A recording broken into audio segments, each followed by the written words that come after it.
words for lighting the chalice are from the International Council of Unitarian and Universalists for December 2020, from the Czech Unitarians. For millennia, fire has been in the center of human communities. Our ancestors used to gather around it. Today, we are assembling around this flame to renew our community. May the flame of our chalice make this community warmer and stronger. Amen. Welcome. Thank you, Margaret and George. Hello, and welcome to Glasgow Unitarians' annual Christmas service, conducted this year over Zoom because of the pandemic which is affecting us all. I'm Barbara Clifford, one of the team of lay speakers in the Glasgow Unitarian Church, and I'm really pleased to be here with you today during these difficult times. Coming to worship is not like going to the cinema. In worship, we bring our cares and our loves.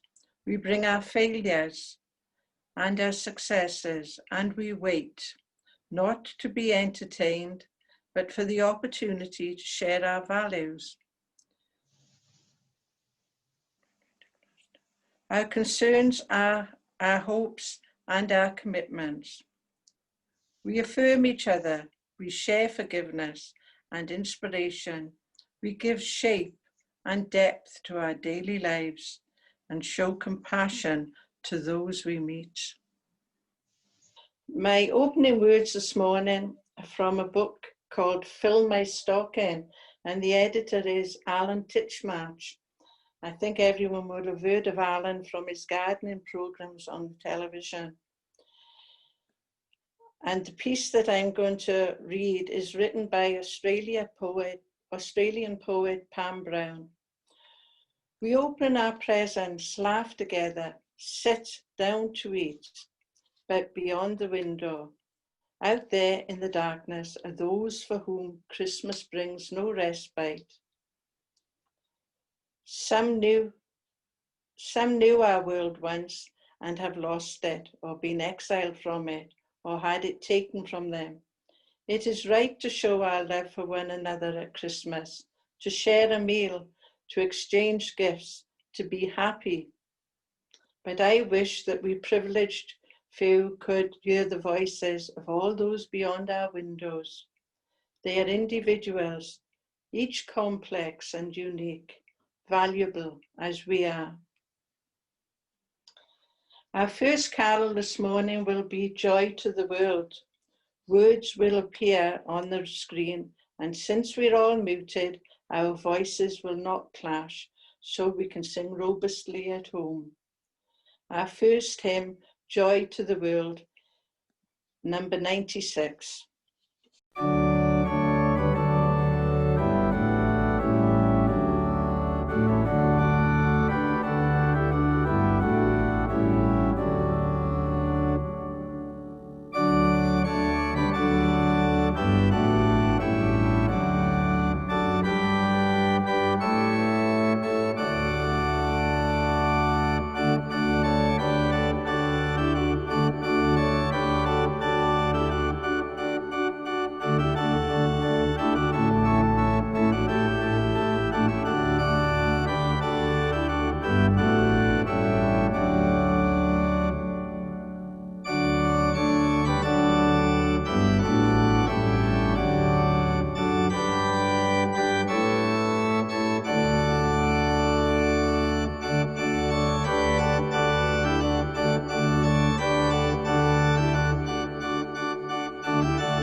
Our first reading this morning will now be read by Donald Jacobs, who will read a Christmas prayer. This is a Christmas prayer from a Unitarian Universalist minister in America called Maureen Killeran. And it reads, "Not gold, nor myrrh, nor even frankincense would I have for you this season, but simple gifts, the ones that are hardest to find, the ones that are perfect, even for those who have everything, if such there be. I would, if I could, have for you the gift of courage, the strength to face the gauntlets only you can name, and the firmness in your heart to know that you, yes, you, can be a bearer of the quiet dignity that is the human glorified. I would, if by my intention I could make it happen, have for you the gift of connection, the sense of standing on the hinge of time, touching past and future, standing with certainty that you, yes, you, are the point where it all comes together. I would, if wishing could make it so, have for you the gift of community, a nucleus of love and challenge, to convince you in your soul that you, yes, you, are a source of light in a world too long believing in the dark. Not gold, nor myrrh, nor even frankincense would I have for you this season, but simple gifts, the ones that are hardest to find, the ones that are perfect, even for those who have everything, if such there be." Thank you, Donald. And our second reading this morning is by Barry Bell, and he'll now share some thoughts with us. Thank you, Barry. Okay, I'm very pleased, Barbara, that you've invited me to bring my Christmas wish to your service today. My Christmas wish is simple, and I think very Unitarian: the hope that mankind focus more on the core message of goodwill to all, which lies at the heart of all faiths, and less on the potentially divisive claimed truths, which are also a part of all faiths. I'd like to share with you two very different things which help me to focus in this way, if I can get my screen to do what I want it to do. One is a slightly frivolous pop song, which has stayed with me for more than 40 years. The other is a view of the nature of myth as true fiction, which I found only recently through one of our Wednesday night Zoom meetings, and which I find profoundly helpful. I simply can't accept the whole virgin birth and nativity story thing as literal truth. In this, I share common ground with those who do not identify as Christian, with many Unitarians, and also with a pretty significant number of more traditional Christians, including archbishops like Richard Holloway and plenty other Christian ministers, vicars, and priests. The pop song I referred to started in 1975 by Christopher and is entitled "A Spaceman Came Traveling." You'll easily find it on YouTube and elsewhere, and it gives an alternative view of what may have been going on at the time of Jesus' birth. It's a view which I find somewhat more credible than the one presented in the Gospels, and one which puts the simple message, goodwill to all men, at its centre. The other thing I find helpful to maintain my focus is something I learned very recently, and it's by Richard Holloway, who is a former Scottish Episcopal Bishop of Edinburgh and a key member of the Progressive Christian Network. His contention in describing myths as true fiction is that all myths are stories containing eternal truths about the nature of being human, and that as such, these stories can become toxic when they are asserted in their entirety as literal and unquestionable truths. I find this both a pretty good explanation of the dangers of fundamentalism of all kinds, and a great help for me in actually living with Christmas. The essential thing for me about Christmas, and indeed all religious festivals, is that they encourage mankind to get in touch with our better side, to express love for one another, to be together in beloved community, and to both give and receive goodwill.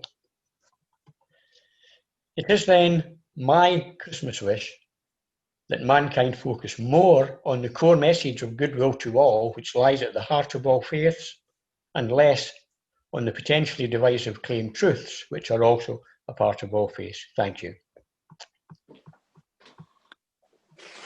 Thank you very much, Barry. Second hymn, I keep saying this morning, but it's this evening. We're not used to having evening services. Our second hymn is O Little Town of Bethlehem.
Our third reading this morning is by John Clifford, and he has chosen a prayer by the Reverend Cliff Reed. Thank you, Barbara. Reverend Cliff Reed is the Minister Emeritus of the Ipswich Unitarian Chapel, and this comes from his book, Carnival of Lamps, and is entitled Unanswered Prayer, which starts with a well-known piece of wisdom. Prayer doesn't change things. Prayer changes people, and people change things. O God, who doesn't seem to answer prayer, who leaves the hungry to starve, the poor to die, the oppressed to suffer, and the wars to rage, why don't you answer prayer if you're there at all? But maybe that's the wrong question. Rather, why don't we, humanity, answer prayer? Why do we leave the hungry to starve when there is food enough to feed them and the means to grow more? Why do we leave the poor to die when there are resources enough to heal the sick, clothe the naked, and shelter the homeless? Why do we leave the oppressed to suffer for want of liberation and wars to rage when we could stop them if the will for peace ruled our councils? O God, who can only answer prayer with human hands, human courage, and human caring, stir us to the love that feeds the hungry and heals the sick, strikes down oppression, frees the slaves. You are the will for peace and justice. You are the love that reaches out to us from others in our need. God of our inmost hearts, who calls us to seek you there, may we find you and so become your loving presence in this suffering world. May it be so. Thank you, John. We will now have an interlude played by the Vienna Philharmonic Orchestra entitled Sleigh Ride. My sermon today is entitled Christmas Wishes in Difficult Times. This world has changed in the decades since I was a little girl. I have changed, you have changed, society has changed, even the weather has changed. Flowers appear earlier in the year. There is less snow and more rain and more severe storms. Most, but not all of us, look forward to this period each year with its annual dreams of a world at peace and of light shining in darkness, focused on a baby who would grow up to be a very special man. Jesus of Nazareth. His story is buried in myth and accounts written a generation after he died, but this story has inspired millions of people for over 2,000 years, including Unitarians for the past 2 centuries. This year, since we all know the main lines of the story, we will refresh our memories through our carols rather than readings. For some of us, Christmas is a burden, weighed down by sad and distressing memories connected to this time of year. The passing of a loved one, the breakup of a family, failure in some trial they faced, and also for those who struggle unsuccessfully to provide food, not to mention toys and gifts, to those they love. After the surprise announcements yesterday of new restrictions over the holiday period by the political leaders of the British nation, this year may cast a shadow of future Christmases. I'm the youngest of 3 sisters and remember how we would look forward to Christmas. Money was short. There was less choice of gifts to buy. Food was bought in sparing ways to many shortages. The miners in our areas were not well paid for their dangerous underground work, cutting coal out of the earth. But it was this money that paid for our Christmas celebrations. My grandmother always bought turkey for our dinner, and there was plenty of vegetables from our garden. My grandfather was a keen gardener and had a small allotment. There was no shortage of vegetables like carrots, potatoes and cabbage, which he would share with some neighbours who had no money to buy extras for the Christmas period. But my sisters and myself were only interested in what would be in our stockings. Mine was one of my grandfather's big woolen socks, which we hung at the bottom of our beds. My Christmas wish then was for books, sweets, nuts, fruits, and a special gift of a doll. One Christmas Eve, we were lying in bed waiting for Santa. Yes, the same old Santa was around then. my big sisters decided to creep down the stairs and see what the noise was. It was our grandparents preparing our presents, and I caught glimpses of a big doll dressed in a beautiful blue dress that would walk. I was so excited that my sister placed her hand over my mouth to keep me quiet. The excitement of waiting until the morning to open my presents was a wonderful feeling. Another of my Christmas memories is that it always seemed to snow. December weather was cold, the daylight hours were short, and the evenings were long. We sat around the open fire when we would read our new books and eat sweets from our Christmas stockings. We felt safe and warm, waking up, looking out to white roads and white roofs. I can remember reading in Dylan Thomas's A Child's Christmas in Wales about children enjoying themselves, sledging and throwing snowballs at cats. It was on the afternoon of the day of Christmas Eve, and I was in Mrs. Prothero's garden waiting for cats with her son Jim. It was snowing. It was always snowing at Christmas. In my memory was as white as Lapland, though there were no reindeers, but there were cats. Jim and I would hurl our deadly snowballs at the green of their eyes. End of quote. I'm no longer that 5-year-old excited child wanting to open my Christmas stocking.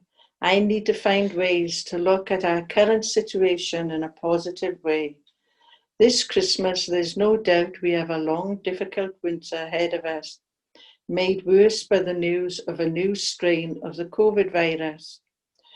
We want life to be back to normal when shops, restaurants, and places of entertainment are not closed to the public, when we can take our children and grandchildren to the pantos. Even worse for me, we have been banned from each other's houses. Family visits on the doorsteps were not so severe in the summer, but now it is more inconvenient with the wet, cold and dark evenings. However, I keep telling myself we are living through difficult times, but there is joy to be found, to be uncovered in our lives. I make a particular note of our Unitarian friends in Edinburgh, who immediately provided Sunday worship and a range of other congregational activities via Zoom, supporting all of us in Scotland who wish to join in. Our own congregation provided 2 midweek Zoom meetings and a determined telephone-based effort to keep everyone in touch, and our monthly newsletter has restarted.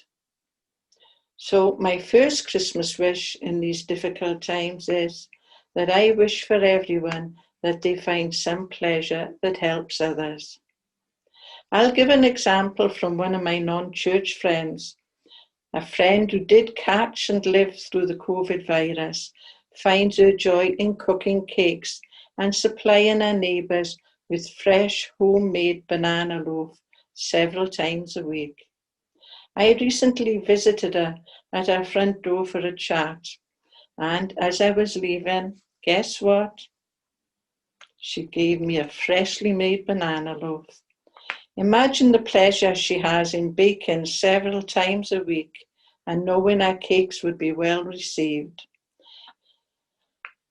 I enjoy making pancakes and cooking dinners for my family, which gives real joy to my children and grandchildren. So I wish for everyone that they find some pleasure that helps others. My second Christmas wish is that each of us will look around us and see how lucky we are. Even with all our problems, our society and our world are full of people whose lives are much rougher than ours. There are wars everywhere that makes our wish for peace empty words unless we find practical ways to work for peace. People who cannot feed themselves and their families. people who have fled their countries because to remain means almost certain death. Yes, things are certainly tough for us due to COVID restrictions, including the very recent enhanced restrictions. Yes, many people we know have a cold loneliness inside them that seems darker when others celebrate togetherness and light. My first wish was to find some way to help others. My second wish is that we see how lucky we are. In the latest Inquirer, our General Assembly President-elect Anne Mills wrote,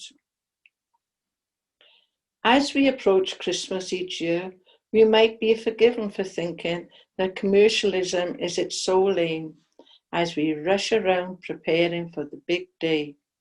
It is all too easy to ignore the deeper significances of this season. During the past few months, we have heard much about furlough schemes, job losses, the collapse of businesses of all sizes, shortages of goods, rising prices. If our income is stable and sufficient for our needs, we are more fortunate than those already overspent and possibly seriously in debt. If I could have 3 wishes for Christmas 2020, they would be good health in every respect, a positive, cheerful attitude at all times, and life within a kind, compassionate, considerate community." End of quote. Well, the first vaccine has been approved for use in the UK and distribution has started. Experts believe that this vaccine will be effective against the new mutation of the virus that spreads more easily. It's also looking like the Westminster government is seriously working at a deal as we close the EU transition at the end of the year. There may even be an announcement in the late news tonight. But probably the biggest change we are facing is global warming. Great damage will be done to our country in the next 20 years. Almost whatever steps we take, and many other countries will suffer worse, with resulting climate refugees joining war refugees, poverty refugees, and political refugees. Against this larger background, I have a wish for our Unitarians. I have a wish for our Unitarian communities that in addition to the various ways we try to meet the needs of our society and world, we find ways to be closer and more cooperative with each other in common action. Kindness towards each other can always be improved and is the glue that makes collaboration and growth possible. But I've spoken enough. If anyone would like to share a Christmas wish for this year or next with the rest of us, please do so in the next few minutes, remembering to be concise, as there may be several others who wish to speak.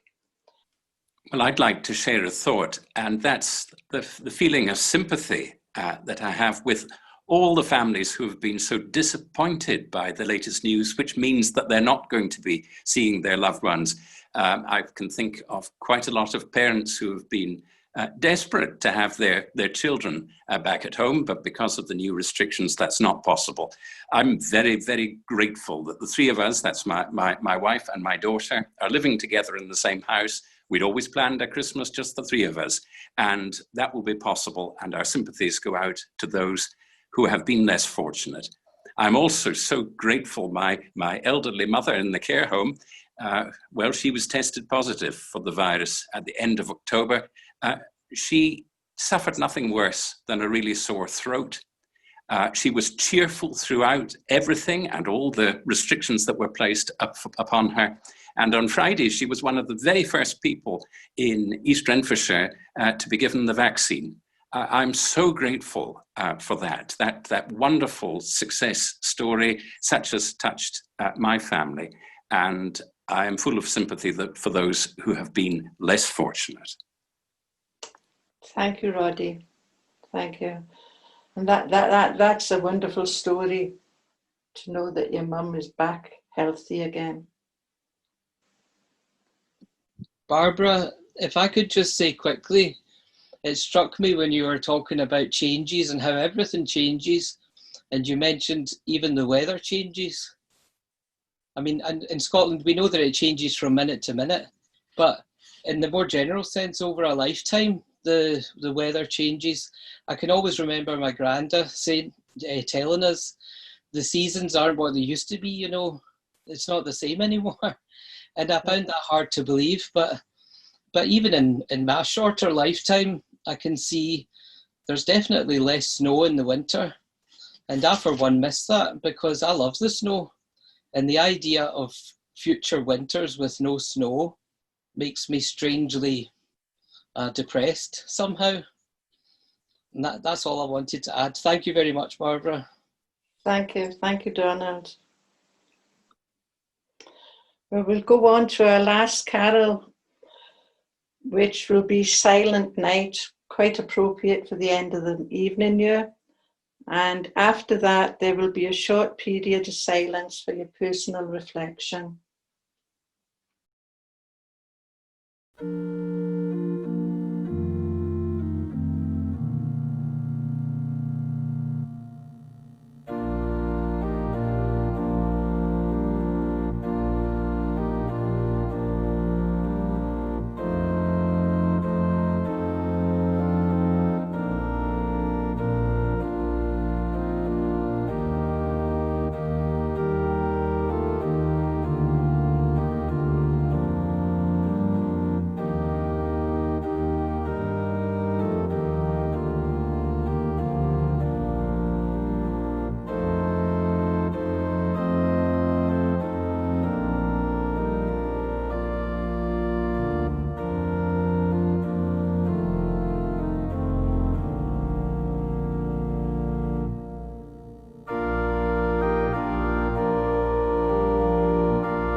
I have some notices here. I think Roddy has already said some words to us about notices. But thanks to those who have helped with our service today, the co-moderators, Ali Briggs and John Clifford, Margaret and George Paxton for the chalice words, readers Donald Jacobs and Barry Bell, and all who contributed during our sharing period. Our coming events this week for the Glasgow Church at the Tuesday drop-in will take place next week as usual at 11 o'clock on Tuesday morning. The Wednesday evening discussion group will be at 7 o'clock, and our next service will be on January the 3rd, 2021 at 7 o'clock, when Reverend John Clifford will share his reflection on hellos and goodbyes. He tells me that he may even ask if anyone has a new project that they would like to share. Ali Briggs will circulate Zoom links for all these. If visitors today wish to be added to our circulation list, please contact Ali, whose email address is now on the Zoom chat. Edinburgh Unitarians have invited us to Zoom events on Christmas Eve and Christmas Day. I believe Ali has also circulated their newsletter with times and links. My closing words for my service, Christmas wishes in difficult times, are by the Reverend Andrew Will, former minister of Edinburgh Unitarians. Honour every person, value what they choose. Good people may differ in their honest views. Hold all, gracious being, firm in your clasp, shelter and enfold us, gently in your grasp. Amen.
Very warmest thanks to you, Barbara, for leading in that service. So full of insights and full of compassion and kindliness, and so very well supported by all of your collaborators in bringing that service together.